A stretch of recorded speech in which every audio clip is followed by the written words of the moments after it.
Hello, dear friends. Today we will get acquainted with the memoirs of the commander of the 1st Company of the 3rd SS Panzer Division Totenkopf. Martin Steiger took part in the grandiose tank battle near Kursk and also fought no less brutal battles on the Mius River. These battles became a real test not only for the elite divisions of Germany, but also for the entire Wehrmacht as a whole. The nights were warm and starlit.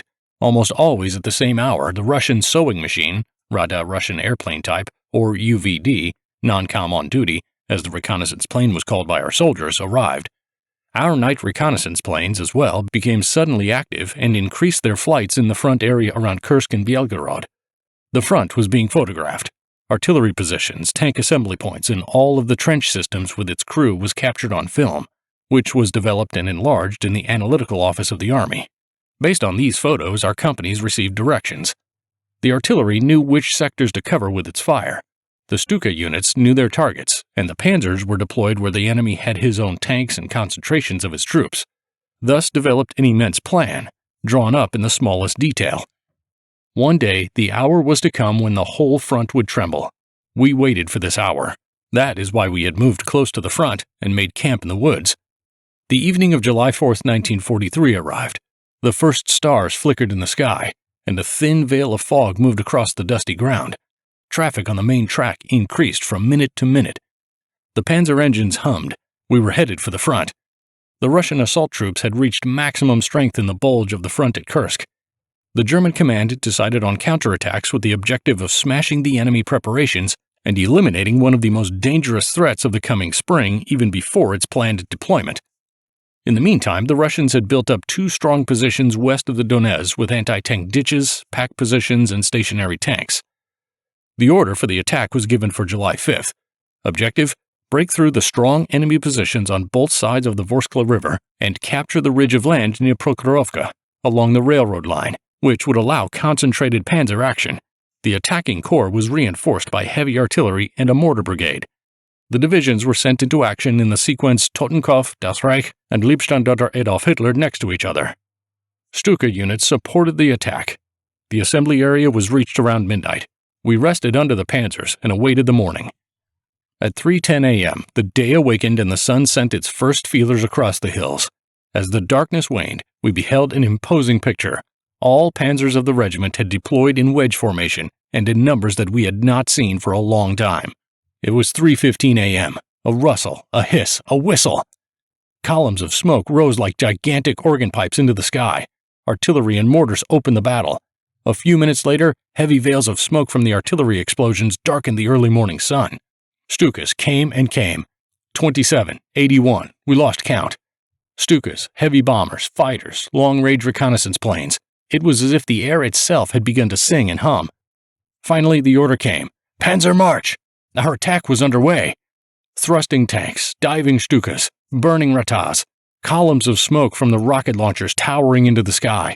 Self-propelled heavy guns knocked out Soviet tanks, the distraught faces of the captured, and time and again the black mushrooms of smoke from countless explosions.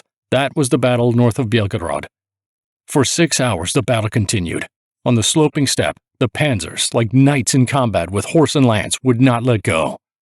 10 times, 20 times, lightning, thunder, and smoke enveloped the giants. Then they rolled ahead 10 meters, swung left or right, and roared anew. The commanders stared at the enemy through the slits. The radio operators sent and received messages and orders. The loaders wiped their oil-stained hands during a quiet second, pushed the hair out of their face, and fed one shell after the other into the massive breach. The knocked-out enemy tanks stood like torches in the blooming meadow. Some of our panzers were also knocked out and on fire, having received direct artillery hits. The anti-tank ditches of Berezovsk faced us as an almost invincible obstruction. The artillery pounded the trench ready for the assault, and then we crossed it. The Russians defended doggedly. The packs fired from hidden positions. Anti-tank rifle rounds whistled around our panzers. Still, our attack pushed ahead despite the heaviest defensive fire. 5 days of combat were behind us when we heard the name Prokhorovka for the first time. For 5 days we had battled one position after the other to the ground and wiped them out. We had broken through the heavily fortified positions of the Soviets and caused the enemy gravest losses. Then we stood before Prokhorovka. Ahead of us were the Gully of Death, the town of Prokhorovka, and the Sel River. None of us would forget that assault. The Gully of Death, so named by us because of the heavy losses, was to become everyone's terrible memory. The crew of Unterscharführer Prenzel fell victim to a direct hit outside of its panzer. We had barely crossed the Selle River and conquered its steep banks, barely taken position again above the gully when the counterattacks by the Soviets began. They came in battalion and regiment strength. They came with whole brigades and divisions. They moved their guns in battery strength in front of the bridgehead and sent salvo after salvo into the riverbank and the occupied high ground.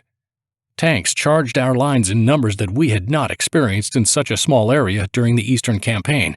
Prokhorovka was not only a bastion at the front north of Belgorod, not only the steely tip that broke the floods of the charging Soviet tanks. Prokhorovka became the hero's grave for many brave men. It became the symbol of defense to the last. But before we continue, I would like to thank War Thunder for their sponsorship of today's video. Play War Thunder for free on PC, PlayStation, or Xbox now by using my link in the pinned comment or video description. New and returning players that haven't played in 6 months will also receive a massive bonus pack across all platforms. That includes multiple premium vehicles, the exclusive vehicle decorator Eagle of Valor, 100,000 Silver Lions, and 7 days of premium account. And on top of that, to celebrate the holidays and New Year 2024, until the end of January, all players get the 3 exclusive Gauge and Snail decals, Grinch, Rudolph, and Elf on top of it. Time to decorate your vehicles in style. Everything's available for a limited time only, so be quick.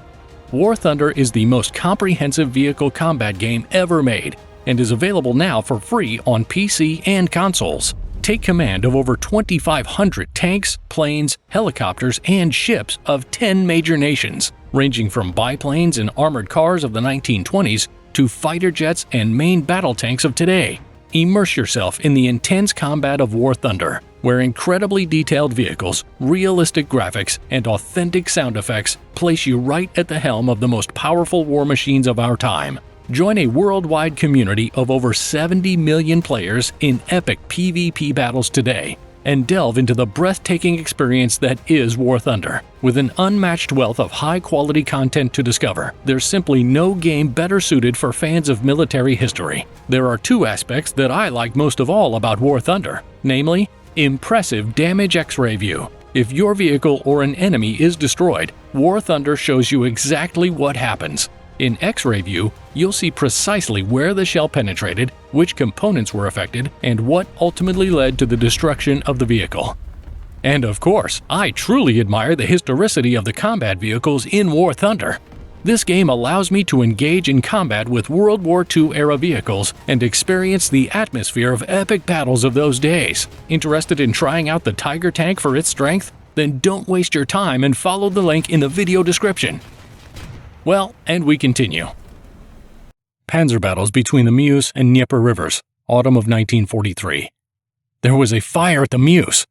Northwest of Kuibyshevo, near Konstantin, the Soviets had succeeded with 18 Guards divisions, supported by 2 tank brigades, motorized and mechanized units, some 70 batteries, and the Air Force, to force a breakthrough and form a bridgehead on our side of the Mius. According to Stalin's orders, this bridgehead was to open the Bolshevik summer offensive. It was to be the first step to victory. The Ukraine must be in our possession. Forward to the west. The SS Panzer Corps raced from Belgorod to the Mius in 4 days, a distance of more than 400 kilometers. What did this mean? Thousands of vehicles rolled on wheels, tracked vehicles were loaded. Transports by rail had to operate without snags. Immense amounts of fuel were required. Bridges had to be reinforced. Once again, the German talent to organize was the foundation for the success of this operation. We reached our new area on July 27th and moved into the assembly positions on July 30th. We sat in fields of sunflowers, waiting for the morning. Ahead of us lay Hill 213.9. It was imperative that we capture it. Finally, the time came. At 8:10 a.m., German Stukas attacked the enemy's main front line, and 5 minutes later our own panzers rolled out of their positions. We had pushed ahead only a few meters when the fire from a pack front hit us, from straight ahead and both flanks. Our steel giants moved ahead only slowly, always on the lookout. Infantrymen had mounted the panzers, and suddenly the first panzers blew up. Mines! Mines! Unterscharführer von Horsten and all his crew perished in the flames inside their panzer. When darkness came, 2 hills that were ahead of the objective 213.9 were finally taken. In the meantime, we had captured an important crossroad with considerable casualties. Untersturmführer Moosbrucker died. Karengi and other commanders and crew members were seriously wounded. Night came, and with it a short period of rest. At dawn, we continued the attack, supported by Stukas. Every meter was furiously fought for. We made it to within hand grenade throwing distance of the Russians, but 500 meters still separated us from the top of Hill 213.9. The second night fell. Our most advanced line made ready in expectation of enemy attacks. The company had suffered heavy losses. Only 2 panzers were still ready for action. The others were knocked out or had become unserviceable from damage sustained in combat. It was depressing as one after the other dropped out. We were without a platoon leader. Untersturmführer Grenzauer was already missing since the action of Belgorod. Reifkogel was wounded at Belgorod. The third morning dawned from the ravines. An extremely violent attack by the Russians was repelled. Around noon, the time had come. The division began the decisive thrust. Panzers, Stukas, and grenadiers advanced together. Then we succeeded in breaking through the Russian positions with panzers and capturing the closest parts of Hill 213.9. The way was open for the infantry. We had barely gotten out of this inferno, had barely said goodbye to our fallen comrades, and had barely enjoyed a few hours of rest when we were loaded up and rolled, at the beginning of August, into the Kharkov sector, which we had left a half a year before.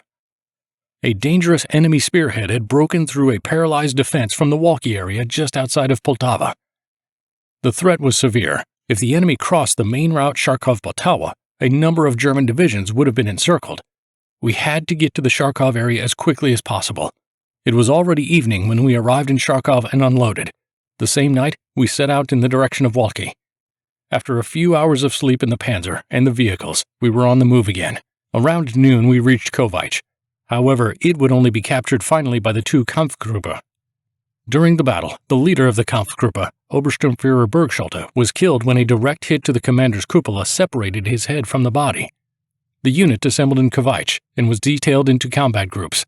No longer were there companies. The remaining panzers of the 1 and 2 companies were ordered to the 1 Kampfgruppe. The remaining panzers of the 3rd and 4th companies went to the 2nd Kampfgruppe. We were full of joy when Obersturmführer Reifkogel returned to us from the hospital and took over the 1st Kampfgruppe. When Kampfgruppe Reifkogel received the order to clear out the area around Kovacs, we were 4 panzers again. Reifkogel in the lead, then Nitschke, Steiger, and Baumeister. Hans Egert and Helmut Koster had been wounded during the last day at the Mius. After a half hour, we faced a Russian pack front of 5 guns, which, after they had set the panzer of Oberscharführer Nitschke on fire, were wiped out by us. We returned to Kovacs. 2 hours later, Reifkogel was wounded for the 7th time. Some of our own fighters fired their onboard cannons at our panzers, and shell fragments had scraped the left side of his forehead and wounded him in the foot. The commander of the regiment, Sturmbannführer Bachmann, and the commander of the battalion, Meyerdress, arrived. Before the lined-up panzer crews, they decorated Reifkogel with the Knight's Cross of the Iron Cross, before he was taken by ambulance to the main dressing station. We were without a Kampfgruppe leader again. There was another change when the leader of Kampfgruppe 2, Obersturmführer Altmiller, was killed during a reconnaissance mission. He was the last company chief of the 1st Panzer Battalion. Both combat groups were then combined and led into further action by the previous orderly officer, Obersturmführer Herbacek, a Viennese. 2 Russian tanks engaged in an unparalleled bold stroke. As our panzers sat along the houses of Kovacs, awaiting further orders, 2 T-34s rattled down the main village street at top speed.